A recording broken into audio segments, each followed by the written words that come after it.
Hello friends, welcome back to our channel. तो दोस्तों, हम सब ईट की कहानी तो जानते ही है कि हर 27 साल बाद ये डेयरी में बार बार नाइटमेयर मोड में चला जाता है। फिर हर बार कोई ना कोई लूजर्स क्लब उठ खड़ा होता है, पेनीवाइज से लड़ता है और हमें लगता है कि बस कर्ज टूट गया। लेकिन दोस्तों, ईट वेलकम टू डेयरी के बाद फैंडम में एक नया और काफी डिस्टर्बिंग आइडिया पॉपुलर हो रहा है, द डेयरी लूप थ्योरी। और फिर दोस्तों, ये थ्योरी सिंपल मॉन्स्टर स्टोरी से काफी आगे जाती है। यहाँ इसके अकॉर्डिंग पेनीवाइज सिर्फ लोगों को मारता नहीं है, बल्कि वो उन्हें एक इटर्नल लूप में आर्क्यू कर देता है, एक ऐसा साइकिल जहाँ सफरिंग कभी खत्म ही नहीं होती। तो चलो आज हम ब्रेक डाउन करेंगे कि क्यों डेयरी शायद एक क्लोज्ड कॉस्मिक प्रिजन है और क्यों वहाँ से कोई भी सर्वाइवर्स तक ट्रूली एस्केप नहीं करता।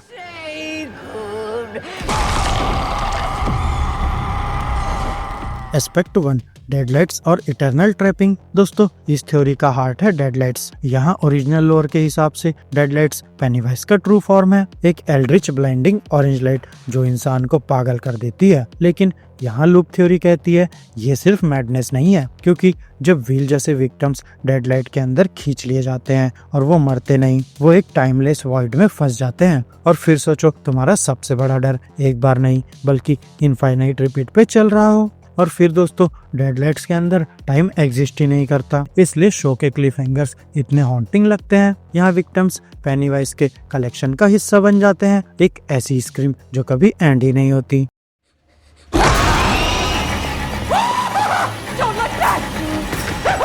एस्पेक्ट 2, कैजुअल साइकिल्स और सिस्टमिक एविल। अब दोस्तों, लूप सिर्फ सुपरनेचुरल नहीं है, बल्कि वो फिजिकल और सोशल भी है। अब डेयरी की हिस्ट्री को देखो, ब्लैक स्पॉट का fire, Bradley gang shootout, colonial settlers का डिसअपीयरेंस, ये सब रैंडम ट्रेजेडीज नहीं है, बल्कि ये कैजुअल साइकिल्स हैं। अब थ्योरी के मुताबिक पेनीवाइज सिर्फ फियर पे फीड नहीं करता, बल्कि वो ह्यूमन एविल के रेपुटेशन पे जीता है। रेसिज्म, एपैथी, वायलेंस, हर जनरेशन में ये सब वापस आता है। और डेयरी का असली कर्ज है उसका कलेक्टिव फॉरगेटफुलनेस। यहाँ हर बार कुछ बुरा होता है और टाउन भूल जाता है। क्यों?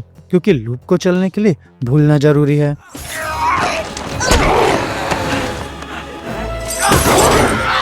एस्पेक्ट 3, हीरोइज्म की बेमानी। दोस्तों, यहाँ थ्योरी सबसे ज्यादा डार्क हो जाती है। जहाँ हम लूजर्स क्लब को हीरोज मानते हैं, उन्होंने ईट को फेस किया, लड़ाई की और जीत गए, राइट। लेकिन वेलकम टू डेयरी हमें 1960s के लोग दिखाता है, जो बिल और बेव से पहले आए और ईट से लड़े। और अगर लूप थ्योरी सही है तो डेयरी में हीरोइज्म सिर्फ टेम्पररी ग्लिच है। यहाँ हर जीत बस एक रीसेट बटन है, क्योंकि मॉन्स्टर सो जाता है लेकिन मरता ही नहीं। अब दोस्तों, लगता है हर एक लूजर्स क्लब के पीछे शायद डजन्स ग्रुप थे 1800, 1920s, जो लूप के अंदर ही रह गए और फिर यहाँ उनकी कहानियां इरेज हो गई, जैसे वो कभी एग्जिस्ट ही नहीं करते थे।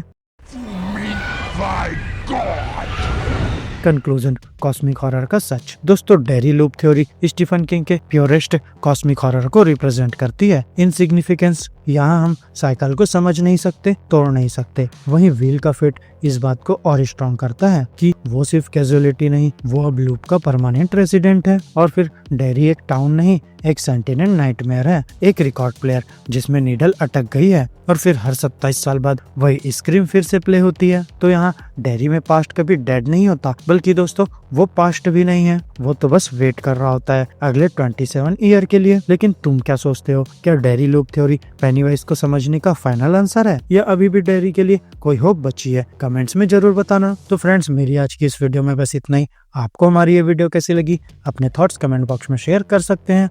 और अगर ये वीडियो अच्छी लगी हो तो वीडियो को लाइक करो, चैनल को सब्सक्राइब करो और ऐसे ही लेटेस्ट कंटेंट के लिए बेल आइकन जरूर प्रेस कर लो। तो अब मैं मिलूंगा आपसे अपनी नेक्स्ट वीडियो में, तब तक के लिए स्टे गीकी, स्टे देसी दोस्तों।